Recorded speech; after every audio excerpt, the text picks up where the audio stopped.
Perspectiva 7.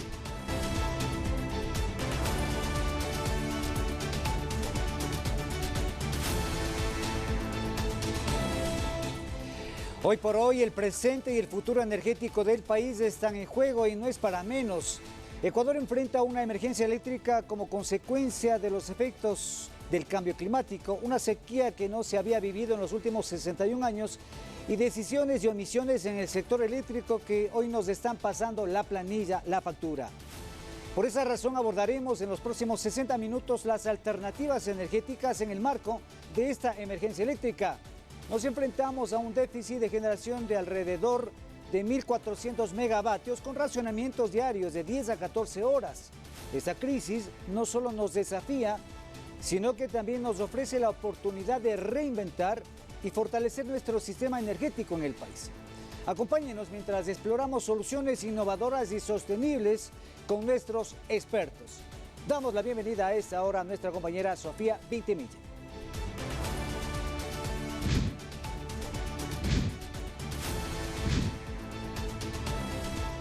Buenas noches amigos, gracias Rommel. Hoy abordaremos Horizonte Energético, el cambio que Ecuador necesita. Bienvenidos.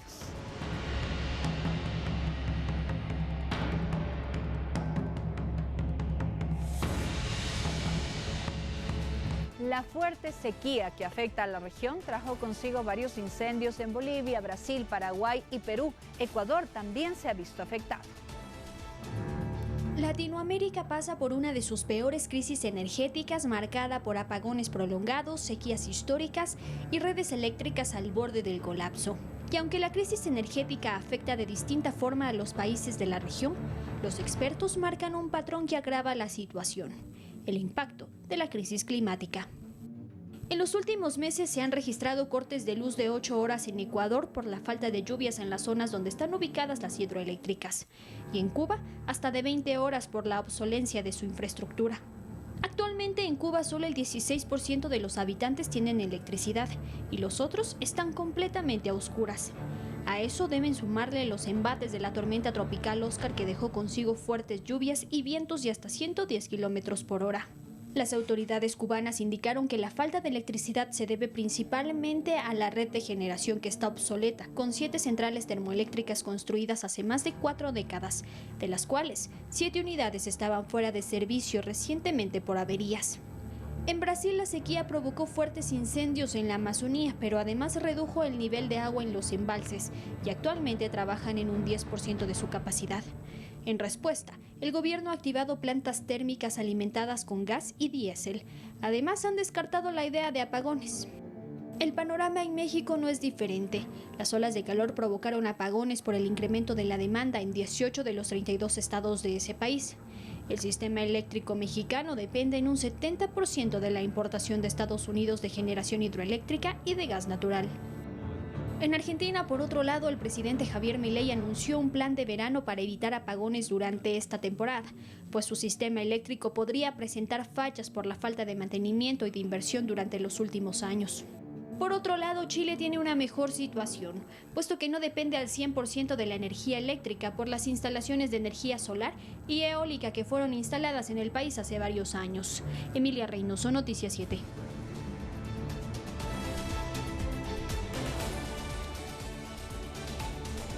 Y para avanzar con el análisis de este horizonte energético, el cambio que el Ecuador necesita, nos acompañan en este programa Rodrigo Torres, quien es especialista en tecnologías geoespaciales, coordinador de la unidad geográfica en Fundación Ecociencia y coordinador también del programa Servir Amazonía. Le damos la más cordial de las bienvenidas. También está con nosotros Sebastián Rivadeneira, tiene un posgrado en Ingeniería Eléctrica y Mecánica de la Escuela Politécnica Nacional, es experto en sistemas energéticos y también docente universitario.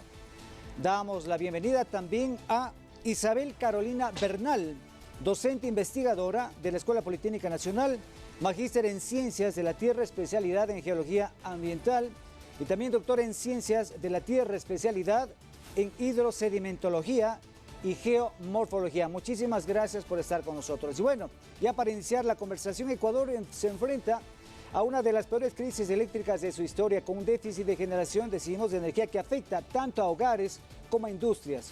Esta emergencia no solo desafía nuestra infraestructura energética, sino también nuestra capacidad de respuesta y adaptación. En este primer bloque, pues vamos a analizar las causas y el impacto de esta crisis y discutiremos también las medidas adoptadas hasta ahora. Iniciamos el diálogo con nuestros invitados. Empecemos, si me permiten, con Rodrigo, que estamos hablando también de los efectos que estamos viviendo ahora del cambio climático. Usted tiene mucho trabajo, ha desarrollado su actividad en el tema amazónico. Vemos que ahora, por ejemplo, esto está afectando al río Amazonas. Está no totalmente, pero gran parte seco y eso nos afecta a todos. Bienvenido. Muchísimas gracias por el espacio. Y sí, gracias al programa Servir Amazonía, es un programa que trabajamos en conjunto con la NASA y financiado por el gobierno de los Estados Unidos a través de su agencia de desarrollo USAID. Hemos tratado de traer tecnologías, aplicaciones, servicios al país con instituciones que lo necesitan, lo requieren y que pueden adoptarlo. En este caso, nosotros hemos desarrollado un servicio que se ha denominado INAMI GeoGlows, como su nombre lo indica, con el INAMI, en el cual hemos podido traer el acople de modelos globales hidrometeorológicos fortalecido con datos del INAMI, con las estaciones del INAMI y generar un servicio a nivel nacional que nos muestra en su primera parte los datos hidrometeorológicos, una predicción a 15 días de ríos que se van a inundar o se pueden inundar, pero la situación de la región, como tú mismo indicas, Rommel, y de la Amazonía y del país en general, nos hizo adaptar la herramienta. Empezamos a generar datos ya no solo de lluvias y de inundaciones, sino de sequías,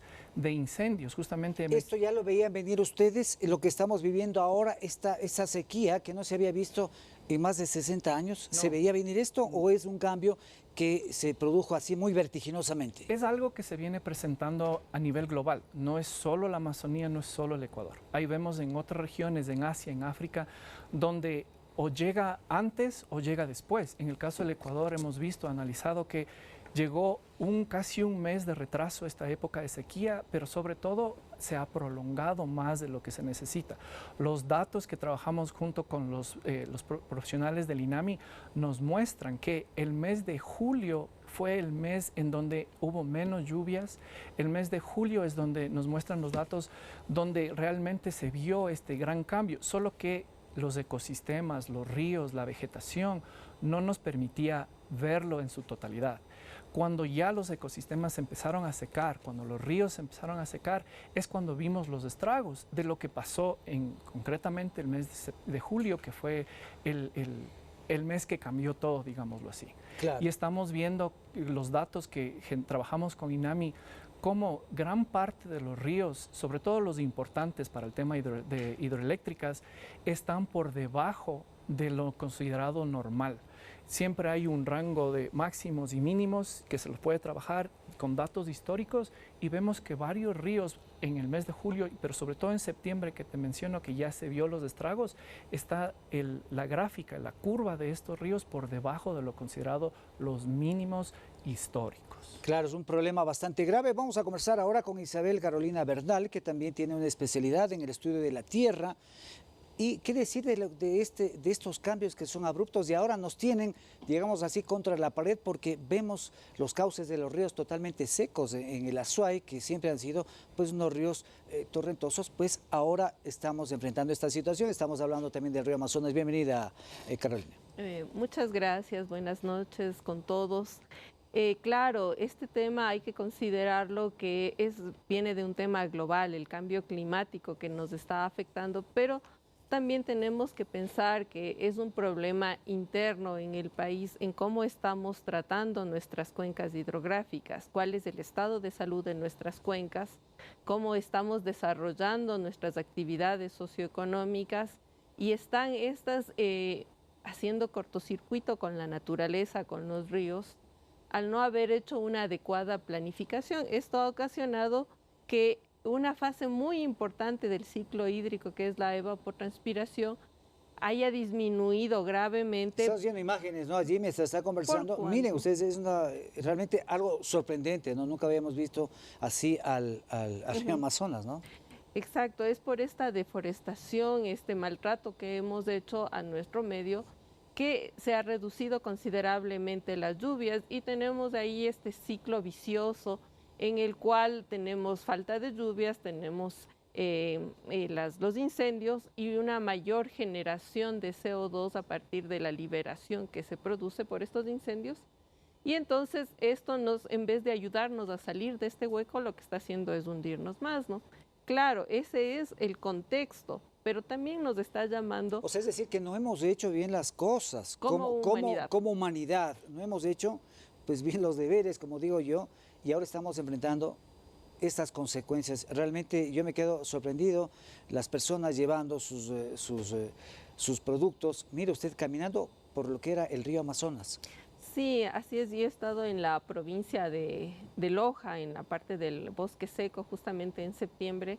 El año anterior también estuvimos ahí y las diferencias son abismales en cuanto a cómo se ha secado el ecosistema.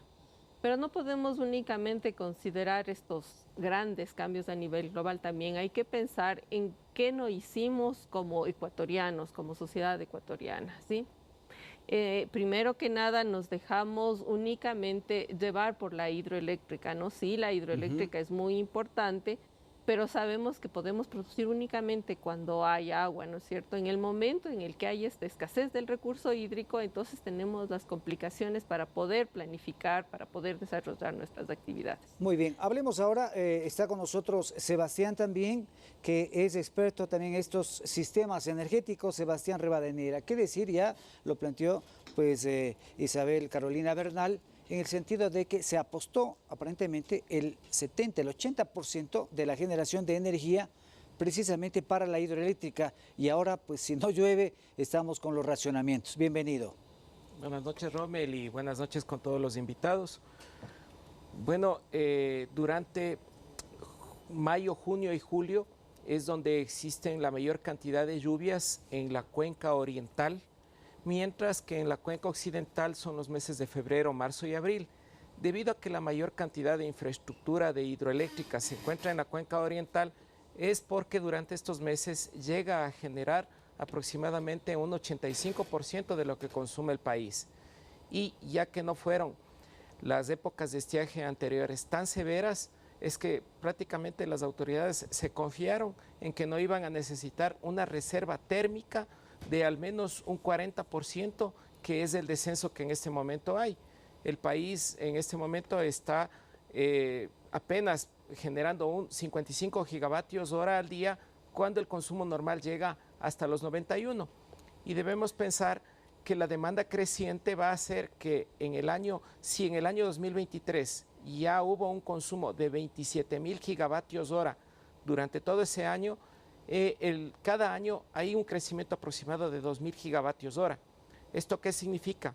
Que si Coca-Cola Sinclair genera 8.000 gigavatios hora al año, prácticamente necesitamos un Coca-Cola Sinclair cada 4 años.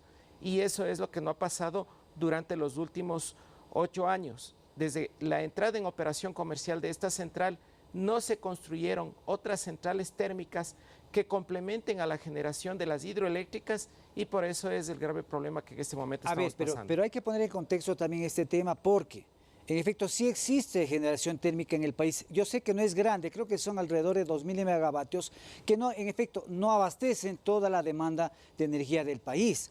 Pero, ¿qué es lo que ha pasado? Y hay que también decirlo, cosas que no se han hecho. Por ejemplo, el mantenimiento de estas centrales térmicas. Recién ahora hemos visto que se han puesto a reparar esas centrales que están dando energía. No sé si podemos conversar también con Rodrigo, qué decir frente a esto, lo que no se ha hecho y ahora se está haciendo para tratar de enfrentar esta situación. Y después seguimos conversando con ustedes. Sí, claro que sí. Rodrigo, a ver. Creo que es importante siempre los datos.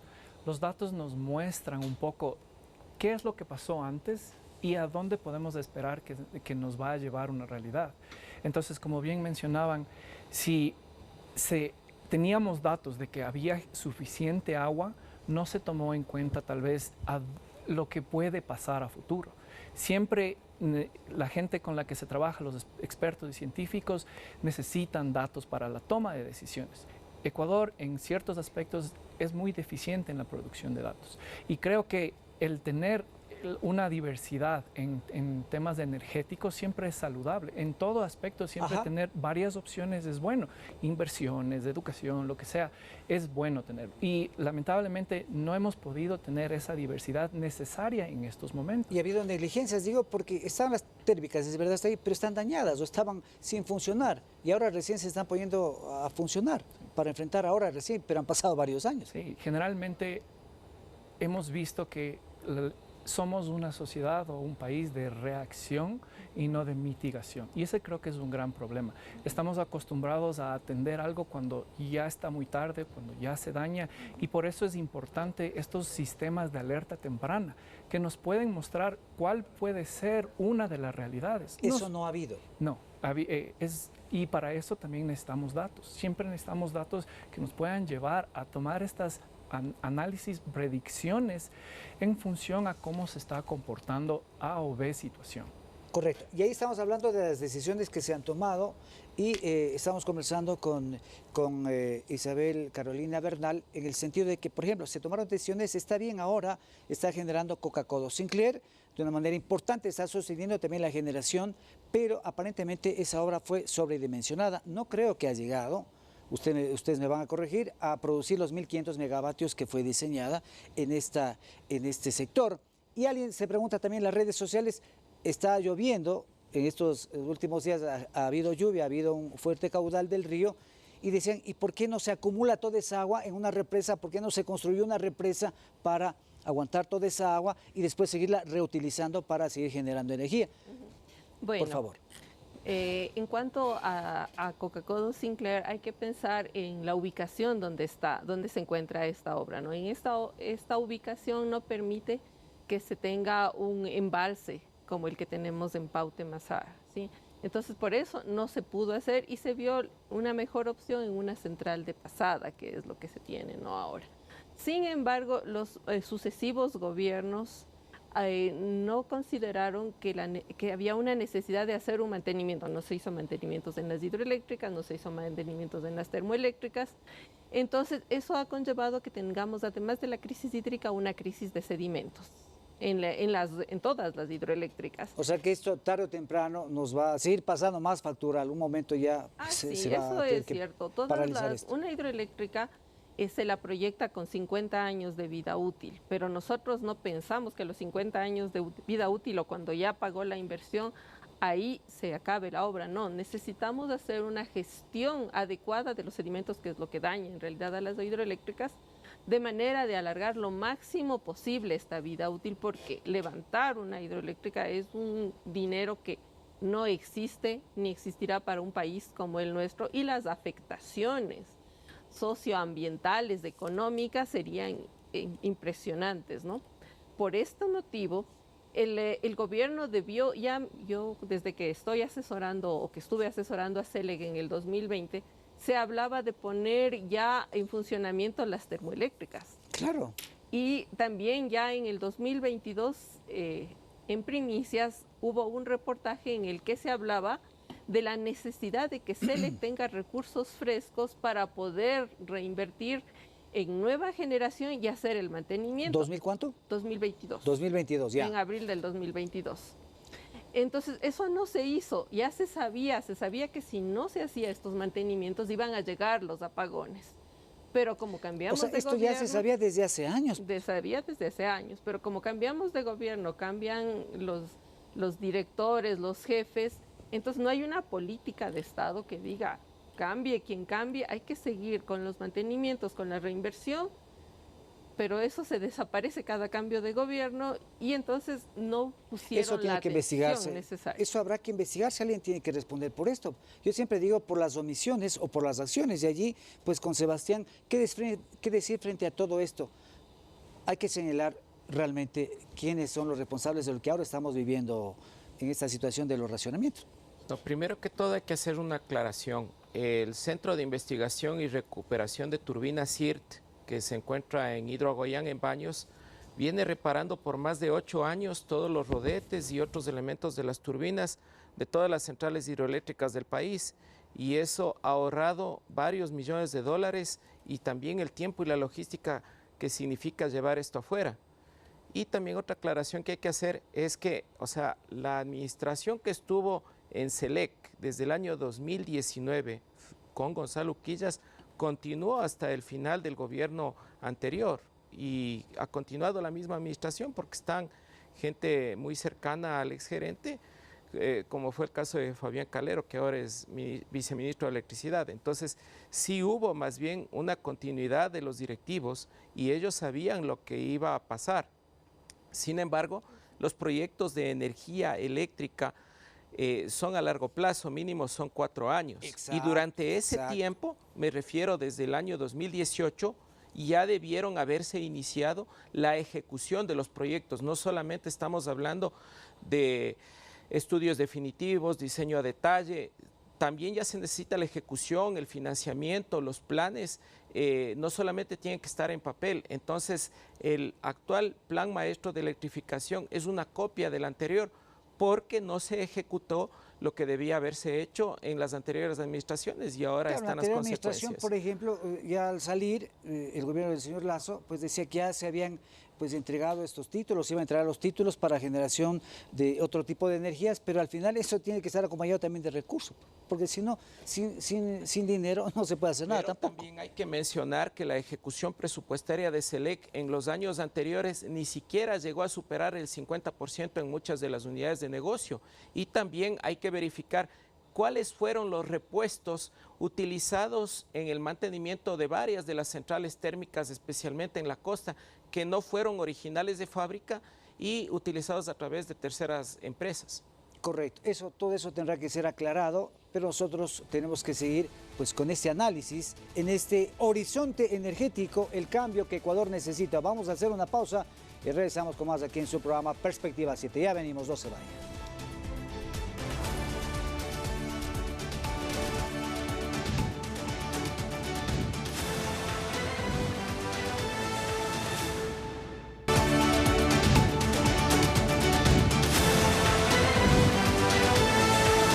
Perspectiva 7.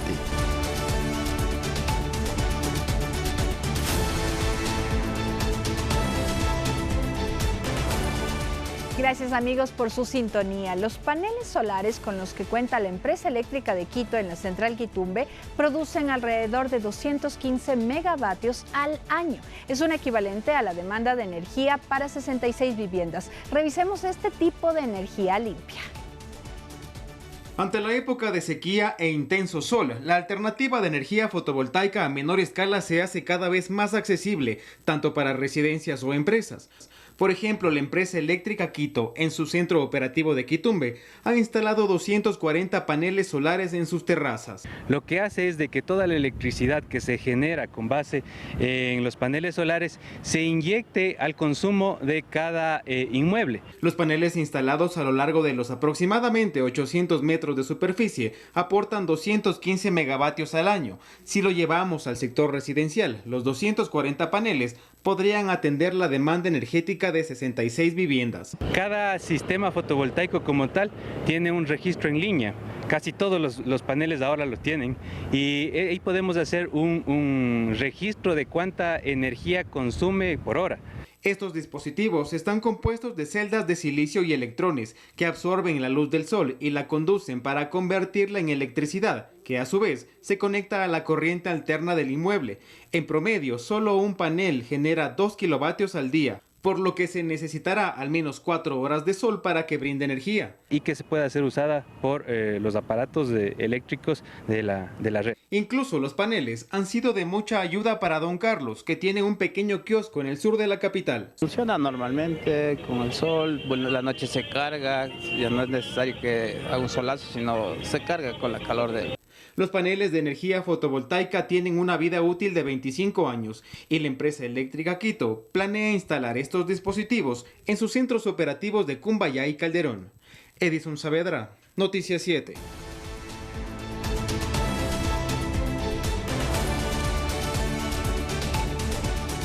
Y claro, la crisis actual es una llamada de atención para replantear nuestras fuentes de energía. En este segundo bloque ya vamos a explorar las energías renovables como una solución sostenible y viable para Ecuador Desde la energía solar y eólica hasta la hidroeléctrica y la biomasa, discutiremos también las posibilidades de energía nuclear y cómo podemos aprovechar estos recursos para crear un futuro energético más sostenible. De acuerdo al reportaje que acabamos de ver, ¿cuál es el futuro que se presenta con estas alternativas? Le consultamos a Carolina Bernal, usted que también es experta en estos temas. Muchas gracias. En el tema de las energías, sí, hay que pensar que siempre cualquier cosa que haga el ser humano va a tener un impacto, ¿sí?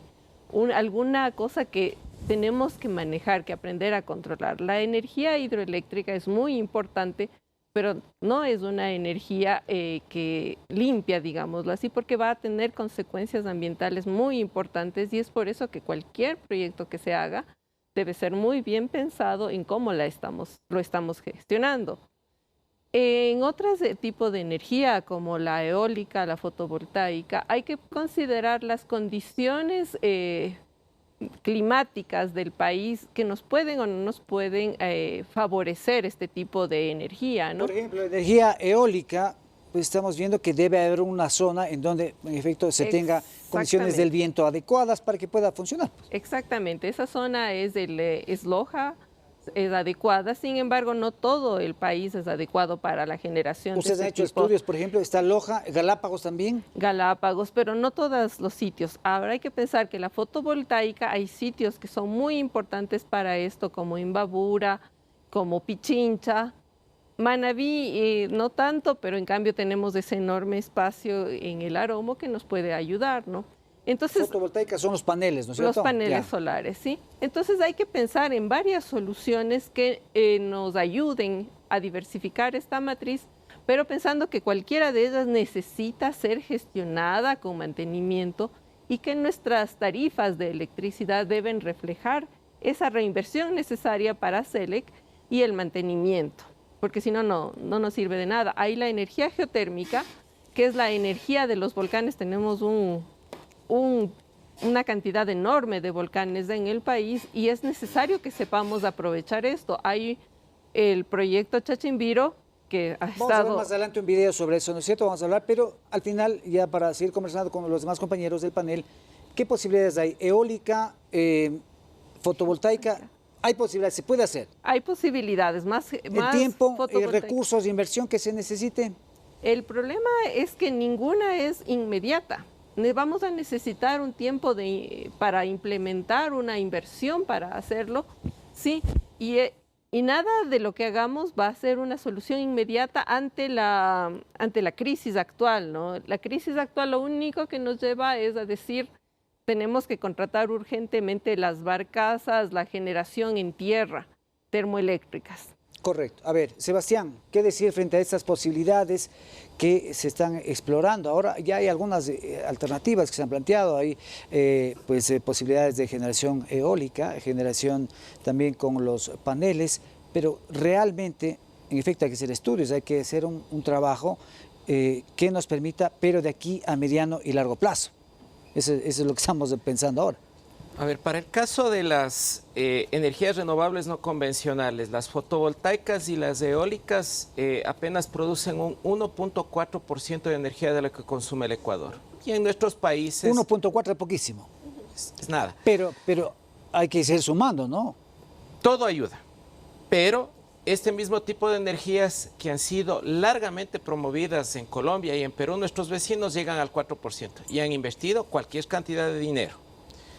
En el caso de la geotermia, también es una energía con un alto factor de potencia, se estima que al menos llegaría al 0.75 o 75%. Sin embargo, es una tecnología extremadamente compleja, porque hay que hacer perforaciones de aproximadamente 3 kilómetros, encontrar la reserva acuífera que esté en contacto indirecto con la masa calórica, que es el magma, y poder medir condiciones de temperatura, de presión, de caudal y un sinnúmero de requisitos cuyos estudios no toman menos de 3 años. Ok, vamos a avanzar con eso y vamos a ver un reportaje, pero entonces continuamos con Rodrigo. A ver, ¿qué decir de estas posibilidades de energía que se van abriendo y se tiene que seguir explorando, porque al final no vamos a vivir todo el tiempo de las hidroeléctricas. Las térmicas también generan inconvenientes, y también estamos hablando también de generación por gas también. Así es, sí. Por ejemplo. Y creo que ahí puedo hablar un poco de mi experticia. Sí, por favor. Aprovechar tecnologías geoespaciales, satelitales, y buscar, por ejemplo, fuentes de gas natural que a través de grietas salen. Somos un país petrolero y hay grietas, hay gas natural que sale. Puede ser esta... y ese gas que sale de estos mecheros, cuando uno va a la Amazonía, también se quema el gas todo el tiempo. Sí, claro, es necesario. No se aprovecha ese gas ni para combustible, o sea, de eso carros, es plata perdida al final. Es que necesitas otro tipo de motores especiales para producir, y son producciones estocásticas de acuerdo a la producción del pozo.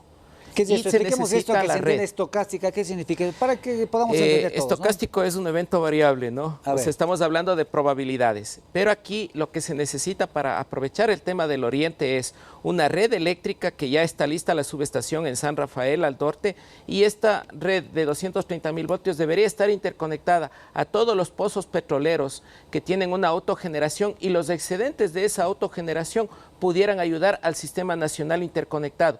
Que si a eso se le pone o se le instala motores especiales para la producción de este tipo de gas que está siendo quemado en mechero, con un almacenamiento y una licuefacción adecuada, ahí sí puedes producir energía de eso. A ver, Sebastián, para que continúe Rodrigo, ¿se puede hacer? ¿Se puede hacer o no se puede hacer? Esa es la pregunta, si se puede hacer. Claro que se puede hacer. El momento en que se le dé la red a, en este caso, los privados que están explotando los pozos petroleros, qué mejor negocio para producir mayor energía. No existe la peor cosa que tú sacas petróleo y consumes parte de ese petróleo en lugar de venderlo. Por ejemplo, en el tema de los oleoductos, ¿con qué estás bombeando? Con motores Alco, que te consumen gran cantidad de combustible, que si esos motores que tienen un 30% de eficiencia los cambiaras por motores eléctricos con una muy buena red, prácticamente bombearas. Por eso fue concebido el proyecto Quijos de 50 megavatios, que está abandonado durante muchos años y que todavía no ha sido retomado, porque con esa energía se podía bombear todo el crudo que sale del oriente y llegar hasta Balao, y hubiese sido un ahorro energético muy grande. Correcto. A ver, Rodrigo. Rodrigo, después con Carolina, a ver, que se quedó con... Sí, muchísimas gracias. Creo a lo que vamos es que se puede hacer, hay posibilidades, hay ideas. Ustedes son los técnicos, son los expertos, se puede hacer cosas para enfrentar esta situación. No de aquí a mañana, no de aquí a la próxima semana, sino a futuro. Yo creo que, primero, muchísimas gracias, Sebastián, porque hay que dejarle a los expertos la parte experta. Sí, a lo que yo iba es simplemente de que aprovechar las tecnologías para generar datos y sobre todo localizar dónde pueden ponerse y dónde deben ponerse estos esfuerzos, porque a la final van a ser inversiones muy grandes. Lo que no queremos, no buscamos es que aquí a 5, 10, 20 años nos digan que estuvo mal hecho el estudio, que aprovechándose de una realidad, de una necesidad actual, tomaron decisiones que no eran las mejores. Por ejemplo, en Galápagos, las personas que tienen la ventaja de haber podido conocer y visitar Galápagos, uno va caminando, va en carro, en bicicleta y ve que todos los postes tienen un panel solar. Y lo que hace que la isla entera o las islas tengan luz constantemente es un esfuerzo pequeño que tal vez, como mencionaba Isabel, no va a demorar tanto tiempo. Ustedes pasan por aquí, por la Carolina. Cuando hay luz, es tinieblas y no se aprovechan. Los semáforos, por ejemplo, en el Ecuador, ¿por qué los semáforos ya existe desde hace tiempo? Así es, claro, pero ¿por qué no ha llegado? Entonces, tal vez no se están tomando las decisiones adecuadas pensando a futuro, siempre pensando a futuro, porque no debemos tomar esta excusa de esta realidad como para tomar malas decisiones que no nos sirvan a muchos, que nos sirvan a todos será casi imposible, pero que hagan pequeñas inversiones, pequeñas decisiones que, como dijiste hace un momento, todo suma y necesitamos de ese todo suma. Correcto. Vamos a ver un reportaje ahora, como les habíamos ofrecido, de este proyecto también que está en marcha de geotermia en el país. Vamos a ver. A 75 kilómetros de la capital está Chachimbiro, un pequeño sector en el cantón Urcuquí en la provincia de Imbabura. Seguramente este nombre le es conocido por su complejo de piscinas termales, pero poco se sabe que esta localidad podría aportar significativamente a la producción eléctrica del país, pues aquí se planea construir la primera central de energía geotérmica del Ecuador. Recordemos que este tipo de energía se produce con el calor de las profundidades de la Tierra, y en 2017 se realizó la primera excavación para encontrar justamente pozos de calor. Se alcanzó, como te digo, una profundidad cerca de los 2 kilómetros, y se identificó un recurso de alrededor de entre 250 y 280 grados de temperatura. Y se ha estimado un primer potencial o una primera perforación que puede otorgar cerca de los 55 megavatios. Para avanzar el proyecto ya se lanzaron las expresiones de interés y propuestas financieras para una segunda perforación, con la que se prevé aumentar el potencial eléctrico. Una de las ventajas de geotermia es que es modular, ¿no? Tú puedes ir incrementando la capacidad instalada a medida que vas haciendo perforaciones. Chachimbiro está planificado con un potencial total de 178 megavatios. La construcción de la planta geotérmica alcanzará al menos una inversión de 250 millones de dólares. El proyecto está en la fase de desarrollo de campo. Para esta primera etapa se contó con un presupuesto de 70 millones, en su mayoría financiados por el préstamo oficial de ayuda al desarrollo por parte de JICA. El costo por megavatio en el tema de Chachimbiro está cerca de los 2.53 millones de dólares por megavatio. Si bien Chachimbiro es el proyecto más avanzado, también se han identificado otros 4 con potencial geotérmico, como son Chacana en la provincia del Napo, el proyecto Tufiño Chile Cerro Negro en la frontera entre Ecuador y Colombia, también el proyecto Chalpatán en la provincia del Carchi y el proyecto Chalupas. Se han determinado ya los puntos de perforación y ahora solo está a la espera de financiamiento para poder proceder a la etapa de perforación. Estos en conjunto tienen la capacidad de otorgar al menos los 450 megavatios eléctricos. Al ser el calor subterráneo el principio básico de la geotermia, Ecuador es un país con mucha riqueza al tener 27 volcanes. Según los estudios, la geotermia en el país podría ofrecer 3.000 megavatios, contenido en 20 proyectos, que podrán generar energía eléctrica limpia y continua por al menos 5 décadas ininterrumpidamente.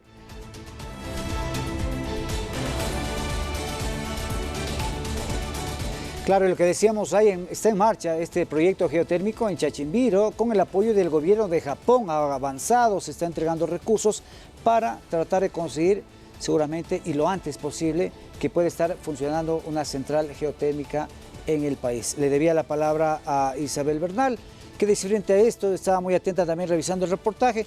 Hay alternativas que se pueden aplicar en el país.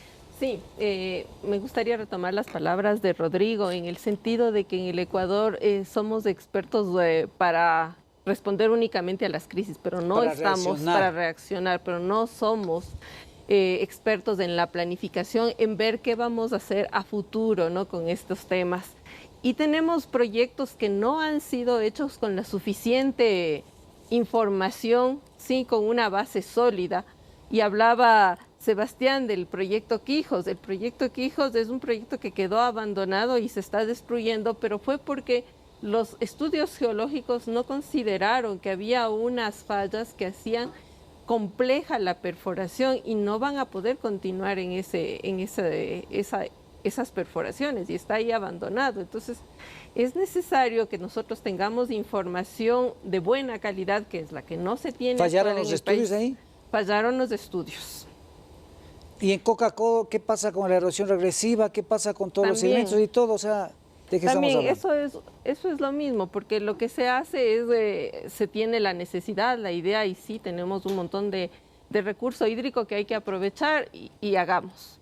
El problema es que no es solamente agua la que transporta el río, son sedimentos, y es en una zona.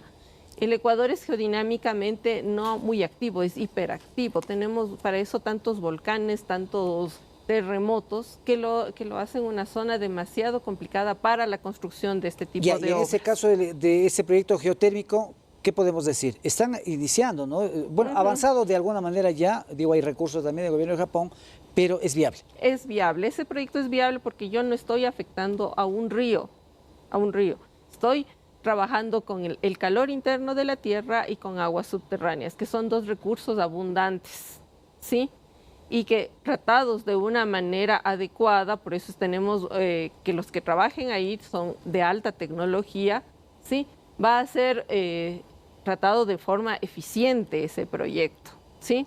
Pero me parece que es un proyecto ambicioso, que estamos hablando de como 140 megavatios. Claro, es en principio ha sido como 50 megavatios, ¿no? Y por etapas, ¿no? La fortuna es que es modular, como decía el experto, ¿no?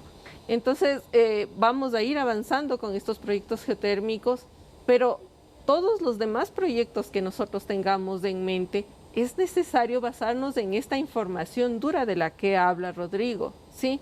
Esa información dura que a duras penas tiene el Ecuador, porque los sucesivos gobiernos han desinvertido en el INAMI, que es el Instituto Nacional de Meteorología, y nosotros como científicos, cuando nos toca analizar, nosotros no podemos analizar datos de 3 meses, nosotros tenemos que analizar datos de décadas, y vemos que hay unos huecos en la información que nos impiden llegar a conclusiones verdaderas sobre los regímenes hidrológicos de los ríos, ¿sí?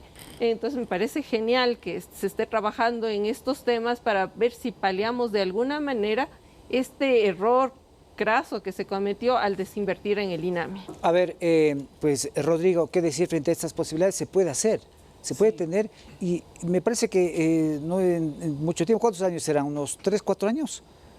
Isabel, unos 3, 4 años este proyecto se puede tener ahí geotérmico. Geotérmico, sí, será unos 4 años, unos 5 4 años. Claro, estamos hablando de varios tiempos, de varios años, ¿no? Ahí es muy importante la opinión experta de Sebastián, no son a corto plazo. Eso hay que la población tiene que estar muy claro en eso, que cualquier esfuerzo que se haga no va a ser para mañana. Es más, las lluvias que vimos el día lunes y el día martes, un poco en la Amazonía Norte sobre todo, no están previstas para un largo periodo. Son periodos cortos todavía. Esporádicas, y después otra vez viene, se seca nuevamente, y después otra vez. Sí, esto es importante porque mucha gente ve que ya llueve un poco y dice ya, se arregló o se va a arreglar la situación. Esta es una situación bastante complicada, muchos días sin lluvia que han dejado, según los expertos, algunos científicos con los que trabajamos, en la parte más profunda de la Amazonía, por ejemplo, está casi al 100%, que es justo lo que veíamos en las imágenes. Ajá. Y la parte que está pegada un poquito más hacia la cordillera es al 99.93 algo por ciento de sequía, es decir, también casi al 100%. Es algo que vino pasando, es extremo, puede ser una anomalía como puede ser una nueva normalidad. Ahora, eso es lo importante. Si es que esto a futuro llega a ser una nueva normalidad, no tenemos otra opción que salir o buscar alternativas que no sean hidroeléctricas, porque si es que esto va a ser una nueva normalidad, va a ser complicado, porque vamos a tener periodos muy extensos sin lluvia, periodos extensos de sequía, y esto nos va a complicar nuevamente. Así como ahora que hemos tenido un periodo de sequía muy largo, seguro vamos a tener un periodo de lluvias extenso, duro y fuerte. ¿Qué va a pasar lo que pasó en Baños?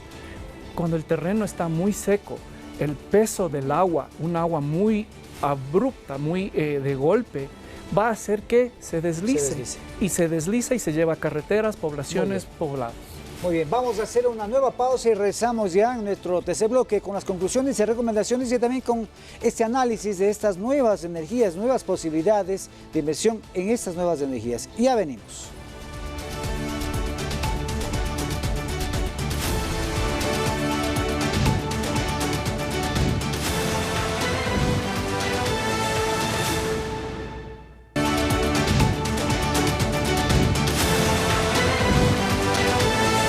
Perspectiva 7.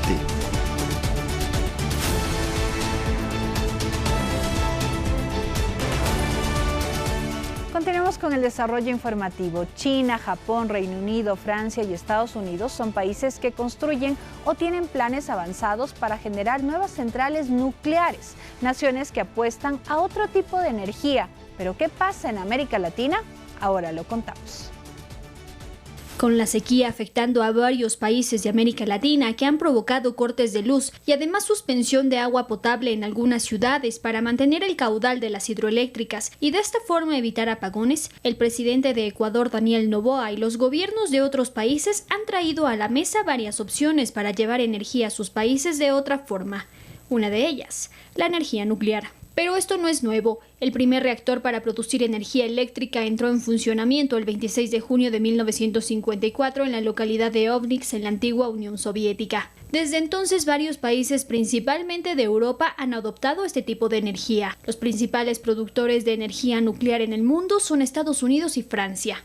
En Europa, el Reino Unido, Bielorrusia, Ucrania y Rusia también son países productores de este tipo de energía. Y ahora los países de América Latina también la toman en cuenta. En la COP28, la cumbre del clima de la ONU celebrada en 2023, 20 países se mostraron a favor de reforzar la energía nuclear para recortar la emisión de CO2 y se comprometieron a triplicar la capacidad mundial para el 2050, pues los países aspiran a tener energía barata y, por tanto, una economía saludable. En Argentina, aproximadamente el 10% de la electricidad proviene de 3 reactores nucleares operacionales. Y en diciembre de 2015, en ese país se inauguró una planta de enriquecimiento de uranio para fabricar combustibles para las plantas nucleares de ese país. Brasil y México también producen este tipo de energía en la región.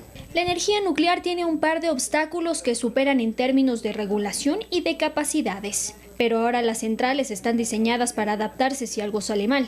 Estas medidas de seguridad se basan en elementos como la gravedad y se denominan medidas de seguridad pasivas. Pero la gestión de los residuos sigue siendo un tema polémico dentro de este campo. Emilia Reynoso, Noticias 7.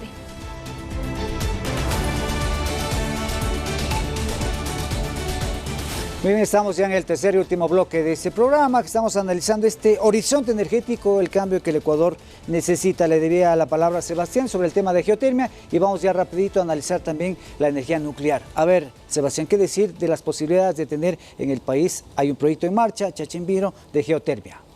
Me llena de mucho gusto que se haya iniciado este proyecto y se tienen que hacer muchas perforaciones para ver el tema de flujos, cuánta energía puedo obtener de acuerdo a los niveles de presión, temperatura y volumen se podrá determinar y para eso va a tomar tiempo. Lo mismo se tiene que hacer en otros lugares en donde se tiene estas previsiones, pero esta no va a ser la solución. ¿Dónde más podemos poner un otro proyecto geotérmico? Bueno, sí, yo veo que en el norte del país, donde se presume que hay volcanes activos, pero siempre y cuando exista la reserva acuífera, es decir, la bóveda, en donde haya el contacto indirecto necesario para el calentamiento. Con el agua, eso es con agua, ¿no es cierto? Y además con tengo que reinyectar nuevamente después de que existe el proceso de conversión energética y de que hay una condensación, esa agua tengo que volverla a inyectar y tiene que ser tratada a la misma fuente para no secarla. Y aparte de eso necesito una fuente adicional porque hay pérdidas, reciclar, ¿no? El agua, son sistemas ya...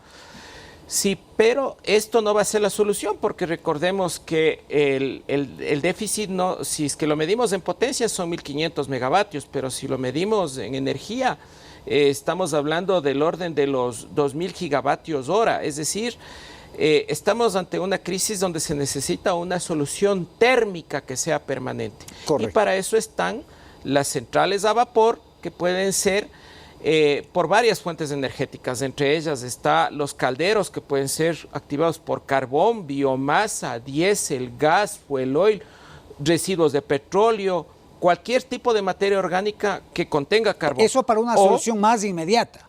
Eso también toma su tiempo, como todo en la vida. Como toda la vida, usted se va a casar, no se casa de la noche a la mañana, tiene que primero cortejar a la novia. Pero también la otra fuente energética es precisamente el reactor nuclear. Ya, ok. A ver, ¿qué decir frente a esto? También ya usted es el experto, pero ¿qué decir también? Hay posibilidades. Argentina tiene 3 reactores nucleares en operación, siendo la central N nuclear Atucha, la más antigua. Brasil cuenta con 2 reactores nucleares en operación y uno en construcción. México posee 2 reactores nucleares en operación y uno en construcción. Hay posibilidades también. ¿Por qué no pensar en eso? El presidente ya habló en esta entrevista hace varios días, dijo que se está conversando con Francia sobre el tema. Así es. La energía nuclear es una energía importante. El problema que yo le veo, más que problema, el desafío, hay que poner como desafío, es la gestión de los residuos en el tema nuclear. Entonces, en Europa se hacen unas grandes inversiones para poder destinar, tener un relleno, digamos, un relleno en el cual se pongan esta basura, que será unos... Basura radioactiva. Basura radioactiva, sí.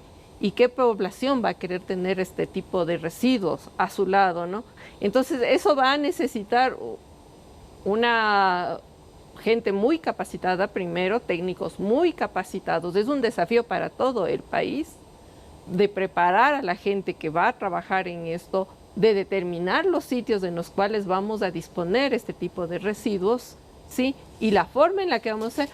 En Francia, en Europa, lo que se hace es que se pone en sitios que son geológicamente estables para evitar que haya alguna fisura por la cual pueda escapar esto.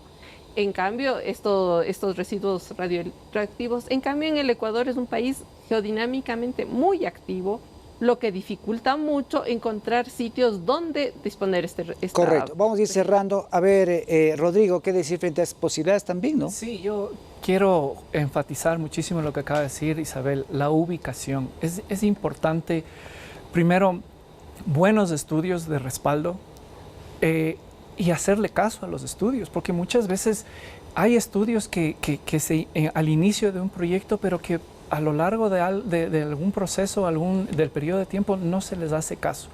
Y no quisiéramos tener lo que acaba de mencionar, este ejemplo de centrales que están abandonadas porque un estudio salió mal, o peor aún, que no se tome en consideración... Que se hizo la obra y también son malos los estudios. Exacto, o peor aún, que en algún punto, por ejemplo, no se utilice algo tan común como un sistema de información geográfica, donde yo jalo toda la información disponible y busco los sitios que, según el modelo que esté usando, son los más adecuados, para evitar justamente lo que dice. Somos un país con muchas fallas geológicas. Hay zonas en el país que constantemente hay movimientos telúricos. Estas fallas se están moviendo constantemente y no quisiéramos tener un desastre ambiental global que puede llevar a una central nuclear que, claro, que tiene sus muchas ventajas, ¿no? Sabemos que nos puede garantizar energía por muchos años si se lo lleva de manera adecuada. Pero, por ejemplo, en Japón, que es un país desarrollado, se sabía que se llegaba a estos residuos, estos desechos ambientales al Océano Pacífico.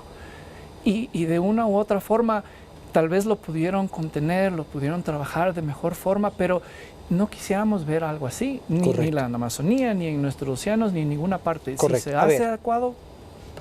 Para ir cerrando, Sebastián, ¿qué decir frente a todos estos? Son los retos y los ríos también, ¿no? Tenemos pocos segundos también para decir.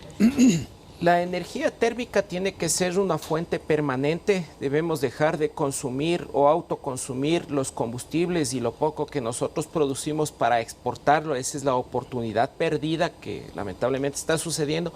E importar otro tipo de combustibles que son más baratos, como el carbón, que con los debidos filtros y el cuidado ambiental, los planes de reforestación y la gasificación que se puede hacer a este nuevo tipo de materia, estamos hablando de centrales de aproximadamente 1.500 megavatios que pudiera cubrir el déficit y el hueco, no solamente lo que tiene actualmente el país, sino hacer una proyección a futuro. El momento que el Ecuador esté entrenado y sepa cómo manejar centrales a vapor, ahí se podrá hablar de energía nuclear ya como un proyecto serio. Correcto, muy bien, muchísimas gracias a nuestros invitados. Como ustedes ven, hay diferentes propuestas, diferentes alternativas que se han barajado aquí en este espacio. Gracias por acompañarnos, digo, en ese análisis profundo de las alternativas energéticas en el marco de esta emergencia eléctrica. En conclusión, la crisis actual nos ha enseñado la importancia de diversificar nuestras fuentes de energía y adoptar tecnologías sostenibles.